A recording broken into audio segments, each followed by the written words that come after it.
तो देखिएगा सुबह, इसका मतलब है क्या है, निश्चित है। तो हमने क्या क्या, निश्चित समय के लिए अगर निश्चित समय आ जाता है तो उसके लिए सिंस का प्रयोग करना है। क्या प्रयोग करना है? सिंस का। आपको बताएंगे कि सिंस और फॉर का प्रयोग कैसे करना होता है, एग्जाम्पल भी बताएंगे। तो वीडियो में इन तक बने रहिएगा समझने के लिए। देखिए सबसे पहले तो हम लिख लेते हैं सिंस का प्रयोग। सबसे पहले सिंस का देखेंगे। देखो सिंस का प्रयोग वहां पे किया जाता है जब निश्चित समय दिया गया हो। क्या दिया गया हो? निश्चित समय। वाक्य में अगर निश्चित समय दिया गया है तो निश्चित समय के पहले ही सिंस लग जाता है। जो भी निश्चित समय दिया होगा उसके जस्ट पहले सिंस का प्रयोग किया जाएगा। अब निश्चित समय हमें पता भी होने चाहिए कि निश्चित समय हमारे कौन कौन से होते हैं, ये भी पता होना चाहिए। तो हम ऐसा करते हैं, सबसे पहले निश्चित समय लिख लेते हैं। तो यहां पर आ जाएंगे हम लोग निश्चित समय, हेडिंग डालेंगे और इसके बाद सभी जितने भी निश्चित समय होते हैं वो लिखेंगे।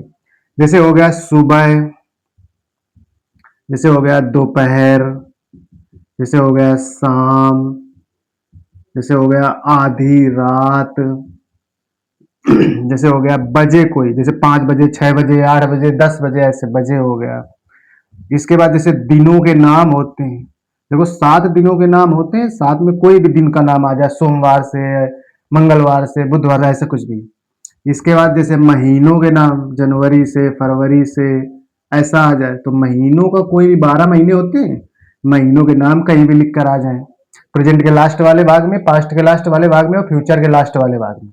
अगर सुबह दोपहर शाम आधी रात दिया हो या बजे कोई भी दिया हो समय, या फिर किसी दिन का नाम लिखा हो या किसी महीने का नाम लिखा हो, तो वो हमारा निश्चित समय के अंतर्गत आता है। काय में आता है? निश्चित समय। तो ये जो चीजें हैं, अगर ये चीजें हमारी आ जाएंगी प्रेजेंट के लास्ट वाले भाग में या पास्ट के लास्ट वाले भाग में या फ्यूचर के लास्ट वाले भाग में, तो वहां पर ये निश्चित समय कहलाएंगी और इनके पहले यूज काय का होगा? सिंस का प्रयोग होगा। फिर से देखिएगा, जैसे आ जाए एग्जाम्पल में, एग्जाम्पल भी आपको हम दिखा देंगे। जैसे हम कह रहे हैं कि वह सुबह से खेल रहा था, जैसे मान लो ये वाक्य, तो जिस वाक्य के अंदर में रात रहती रहे तो निश्चित अनिश्चित समय दिया हो तो पास्ट परफेक्ट कंटिन्यूअस होता है, हैड बीन लगता है, तो बन जाएगा ही हैड बीन। मेन और फर्स्ट फॉर्म में आईएनजी आता है तो हो गया प्लेइंग।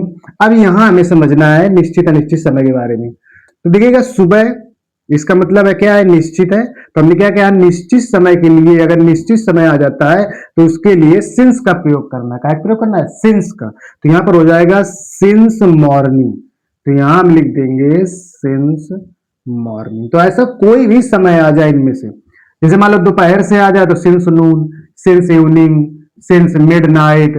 अब जैसे मान लो 5 बजे से है तो सिंस 5 o'clock, जैसे सिंस संडे या since Monday, since January, since June, ऐसा आ जाए। ठीक है ना? तो ये हमारा है निश्चित समय। ठीक है? और निश्चित समय का प्रयोग कैसे किया जाता है वो चीज है। आई बात समझ में?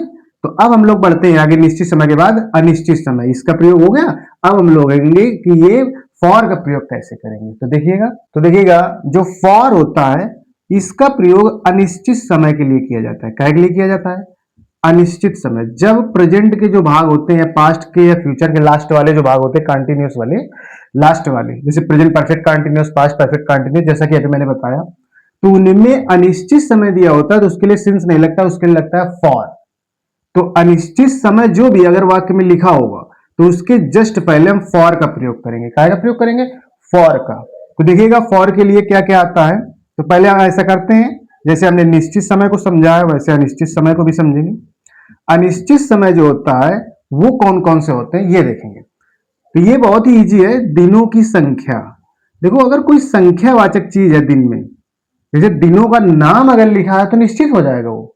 अगर दिनों की संख्या बता दे कि 5 दिन से, 10 दिन से, 20 दिन से, 50 दिन से, ऐसा, तो दिनों की ये संख्या है। तो दिनों की संख्या दी होती है तो अनिश्चित समय माना जाता है।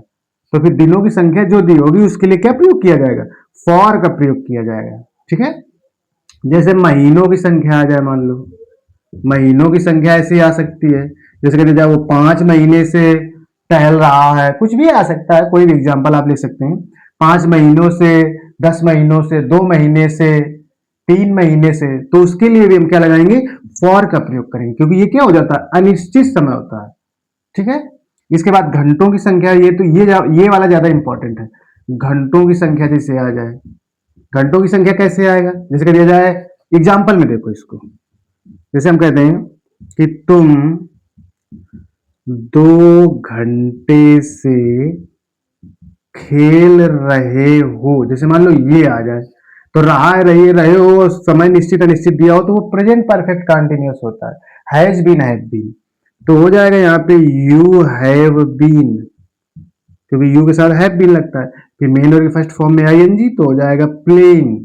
अब यूज, ये तो हमारा ट्रांसलेशन हो गया टेंस के अनुसार। अब ये है हमारा अनिश्चित समय का प्रयोग। तो 2 घंटे अनिश्चित है तो अनिश्चित के लिए क्या लेंगे, फॉर, तो यहां पर हो जाएगा फॉर, और इसके बाद 2 घंटे तो 2 आवर्स हो जाएगा, 2 आवर्स। तो बहुत ही आसान है निश्चित अनिश्चित समय।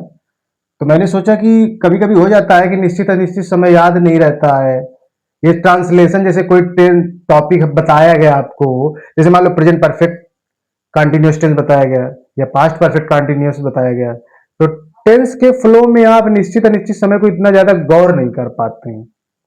तो इस वजह से हमने ये अलग से आपको आज सिंस और फॉर का एक वीडियो बना दिया। तो वीडियो अगर आपको पसंद आया हो तो चैनल को सब्सक्राइब कीजिए, और टेंस हमारे चल रहे हैं, प्लेलिस्ट बन चुकी है, तो आप लोग चाहें तो अगर और भी टेंस का अच्छा से अच्छा नॉलेज लेना चाहते हो, ऐसे ही पूरा एक वीडियो देखना चाहते हो टेंस का कि डिटेल से साधारण नकारात्मक प्रश्नवाचक हर प्रकार के वाक्य बताए जाते हैं उसमें, तो आप चैनल को फॉलो कीजिए, सब्सक्राइब कीजिए, और वीडियो पसंद आए तो इसे ज्यादा से ज्यादा शेयर कीजिएगा। धन्यवाद।